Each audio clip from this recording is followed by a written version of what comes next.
Ça veut dire quoi? Liberté, égalité, fraternité. Ces mots, tu as déjà dû les voir gravés sur des bâtiments publics, écoles, collèges ou mairies. À eux trois, ils forment la devise de la République française, un symbole qui permet à tous les Français de connaître les principes qui guident leur pays. Ces trois mots fondateurs ont été associés pour la première fois lors de la Révolution française en 1789, dans la Déclaration des droits de l'homme et du citoyen. Mais ça veut dire quoi cette devise? Avant la Révolution, il y avait les rois, les nobles et les religieux qui avaient tous les pouvoirs. Le peuple, lui, n'avait aucun droit. Il pouvait être emprisonné, exécuté ou banni sur décision du roi. Liberté, égalité, c'était le symbole de la fin de l'injustice. Désormais, les citoyens seraient tous égaux, une base pour la nouvelle République française. C'est pour ça que des lois ont été créées pour que ces deux idées soient respectées dans tout le pays.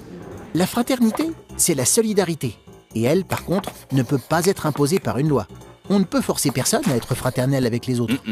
Mais associés, ces trois mots prennent tout leur sens. La liberté sans l'égalité, c'est la loi du plus fort. L'égalité sans la liberté, c'est tout le monde pareil, on n'a pas le droit de sortir du rang.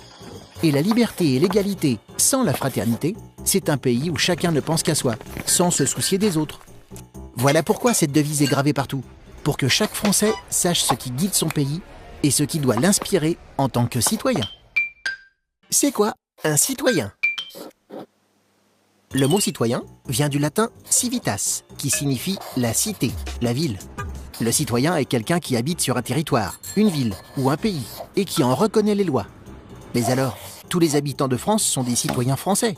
Non, pas tous, car pour être citoyen français, il y a deux conditions. La première, c'est d'avoir la nationalité française. Tu as la nationalité si tu es né en France ou si l'un de tes deux parents est français. Sinon, tu peux l'obtenir en te mariant avec un Français ou en remplissant un dossier de demande à la préfecture. En France, tu deviens pleinement citoyen à 18 ans, à l'âge de la majorité. C'est la seconde condition pour être citoyen français. Tu peux alors voter pour choisir le président de la République, élire les députés ou encore ton maire. Tu peux même être élu. Être citoyen français, c'est donc être français et majeur. Ce statut donne des droits, mais aussi des devoirs dans la vie de tous les jours. Ainsi, le citoyen a des droits civiques, accordés par un pays à ceux qui vivent sous ses lois, comme le droit d'enseigner ou le droit d'être élu.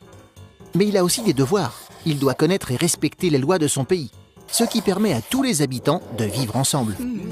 Parmi ces devoirs, chaque citoyen doit par exemple aller voter. Car même si, d'après la loi, le droit de vote n'est pas une obligation, c'est ce qu'on appelle un devoir moral ou civique.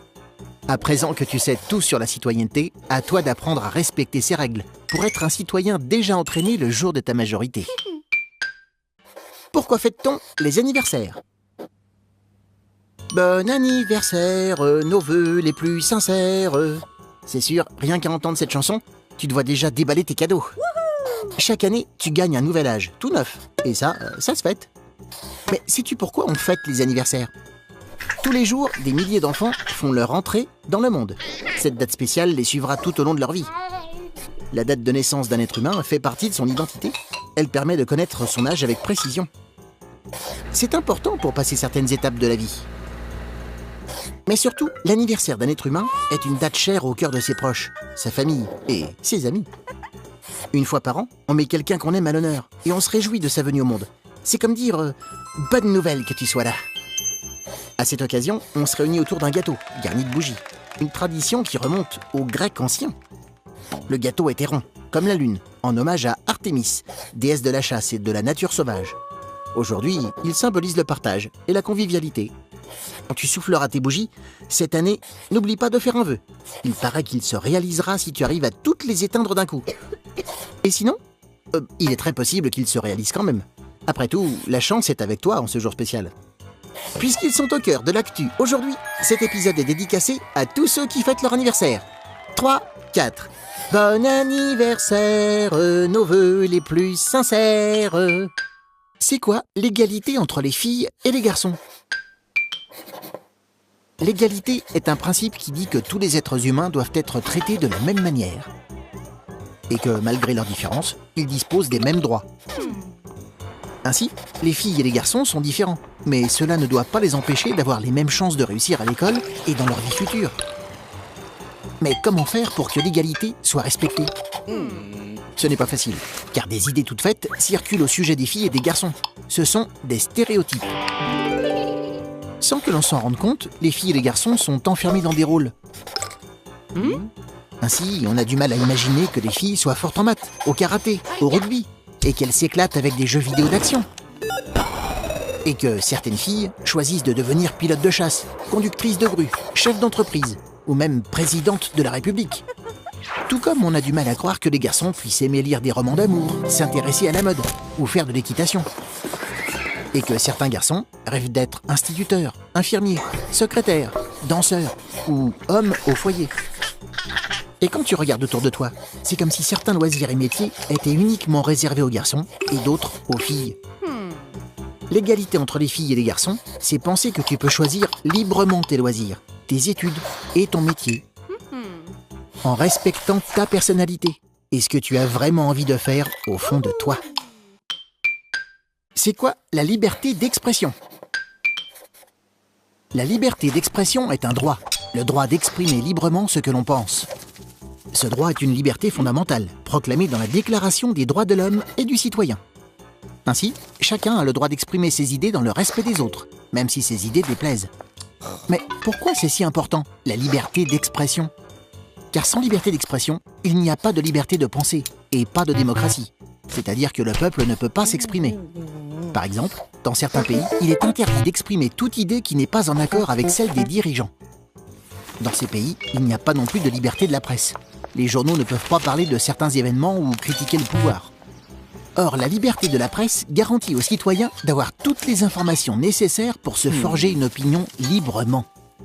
Pour cela, les journalistes obéissent à des règles. Ils peuvent parler de tous les sujets, mais en faisant attention à vérifier l'information pour en garantir la qualité. C'est pourquoi, dans une démocratie, les journaux ont pour rôle d'éclairer leurs lecteurs et de susciter les débats d'idées entre les citoyens. Charlie Hebdo est un célèbre journal satirique qui existe depuis des décennies et qui réagit à l'actualité en publiant des dessins humoristiques. Le 7 janvier 2015, ce célèbre journal, nécessaire à la démocratie, a été victime d'une attaque terroriste qui a fait 12 morts et des blessés. Cet attentat est un choc, car en tuant les journalistes de Charlie Hebdo, les terroristes se sont attaqués au symbole de la liberté d'expression en France. C'est quoi une exposition universelle? Waouh, ça sonne comme un grand événement. Pour cause, une exposition universelle est un lieu de rencontre géant. C'est même le plus grand au monde, à réunir autant de gens de tous les continents. Le plus extraordinaire est qu'il est éphémère. Il dure 6 mois et est organisé tous les 5 ans, dans un pays différent. Mais à quoi sert ce rendez-vous planétaire? La première exposition universelle a eu lieu en 1851, à Londres, au Royaume-Uni, très fier de montrer la puissance de son industrie. Et oui, le but des pays participants est d'exposer fièrement ses meilleures idées en matière d'industrie et de technologie, grâce à des films ou des ateliers. Pour accueillir l'exposition, les villes lancent d'importantes constructions. À Paris, la Tour Eiffel a été construite pour l'exposition de 1889, et le métro pour celle de 1900. Une exposition universelle est aussi un marché géant, où les pays essaient de vendre leurs inventions.